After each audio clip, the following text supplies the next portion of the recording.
All right, thank you so much for that live report, Ariana. Well, Wednesday, of course, will be a special one and will go down in history. The first Black, Asian, and female vice president being sworn in as we struggle through the coronavirus pandemic. Political analyst Atiba Madyun joins me now to discuss this. Welcome, Atiba. Hi, thank you. We're glad to have you. Well, as far as health, finances, and politics go, of course, we're in dark times. A lot of people seeing this upcoming administration as hopefully a saving grace. But what does the Biden-Harris administration need to do within its first 100 days to turn things around for the country? Well, I think they have to remember a couple of things. One, 81 million people voted for them, more than any one administration has ever been voted for. And I think they have a mandate.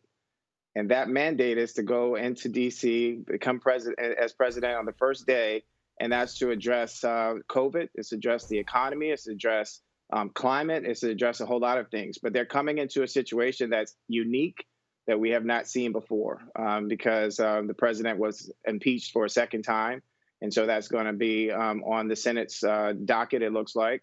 But I think, just overall, when you look at this, I keep repeating the fact that 81 million people voted for them, and a large number of that number were Black Americans who are looking to see what they're going to do in terms of repaying them for their votes. So this is another historic election. Let's compare it now to the pressure on this administration compared to what President Barack Obama faced in his first term. Of course, he was the first Black president. Now we have the first female Black vice president. He also went into his term with economic turmoil. Of course, we know all the situation here now that the Biden administration is facing with COVID and the economic recovery and so forth. How would you compare those two administrations and how they're entering their terms? Today I've been reflecting a lot about the fact that today is the day that we commemorate Dr. King's birthday, and a quote of his, out of despair is a stone of hope. President-elect Biden has a great opportunity to seize on this moment. And like President Obama, he is coming into a tumultuous type situation. But he's coming in also with a House and a Senate that is Democratic. And those things give him opportunity to be able to, we hope, get us a lot of legislation and a lot of things done, especially we'll be looking for in the first few days what he can overturn with executive orders. We remember there's the Muslim ban. We remember there's removal from the Paris Climate Accords.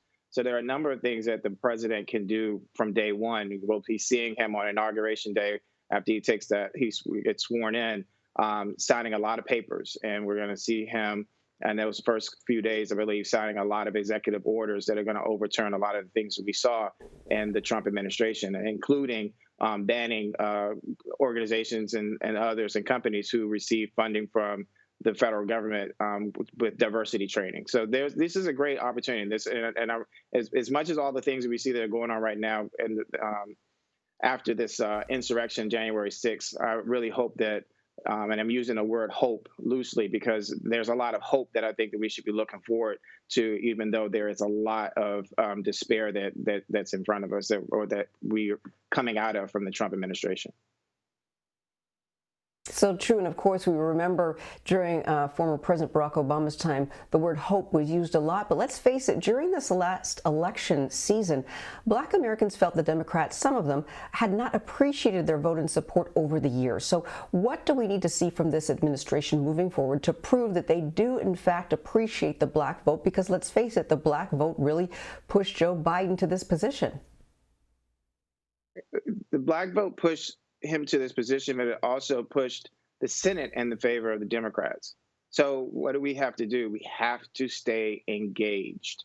Voting is one part of the equation, but we have to stay engaged in the process and make sure that our congressmen and our senators, our legislators on the state level, that we stay engaged in this process, that they not just repay us for the votes that we gave, but also that we make sure that they're addressing the issues like what we see with police brutality. We see social injustice. We can't just expect to vote and expect them to go and do what we want. We have to stay engaged in this process. But one of the concerns that people have is the federal level may not be able to do anything about the injustices that we're seeing at the local level, the state, the counties, that sort of thing, that are still Republican held, or perhaps doing things, the old-fashioned way, let's put it that way.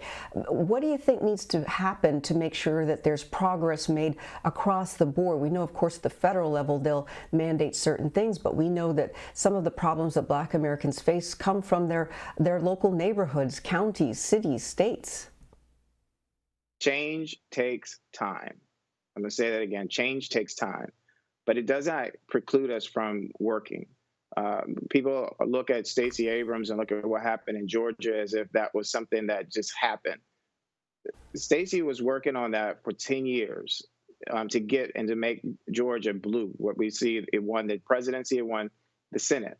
So we've got to also take that. We've got to keep working. And even when we find another wall that excludes us, and we've got to keep find ways to break open and make a door for ourselves to get there. And we have to keep focused that though we may lose some of these battles right now, the midterms in 2022 are coming. And we have another opportunity there to vote. So we've just got to stay engaged in this process, make sure that our voices are heard. We cannot let off of the pedal. We won, and we won big in 2020. We won big in January 2021.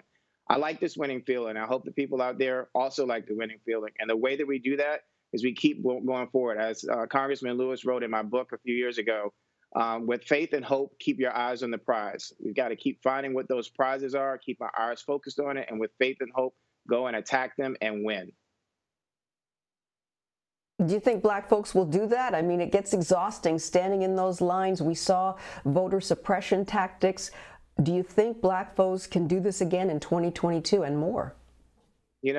Black folks walked across the Edmund Pettus Bridge to get voting rights. We sat at lunch counters to break down segregation. This is not anything new to us. And are we tired? Yes. Are our feet tired? Yes. Are we weary? Yes. But I think we're also tired of seeing our people getting killed by police officers. And we're tired of seeing injustices or barriers to inclusion that don't allow us to go to school because or colleges or finish colleges, or once we get out of college, having high student loan debts. So we've got to keep fighting. We've been in this country for 400 years, and we know how to fight. And so we've just got to keep the hope. And yes, standing in a long line is not fun, but when you win, it can be encouraging. And I hope that's got to be the message, that we've got to be encouraged, and we can't let anybody turn us around. We've got to keep marching. We've got to keep moving forward. Today is the day that we commemorate Dr. King's birthday. And if you think about the struggle of the men and women of the civil rights movement, and you think about the struggles of the men and women in slavery, we're just picking up the torch. And it's up to us to keep moving forward and to get that torch across the finish line. Because once we get there, there's going to be other fights. But we've got to keep moving and keep moving on. You're so right, Atiba. We have come so far, but we're out of time now. Thank you so much for joining us today on BNC Now. Thank you.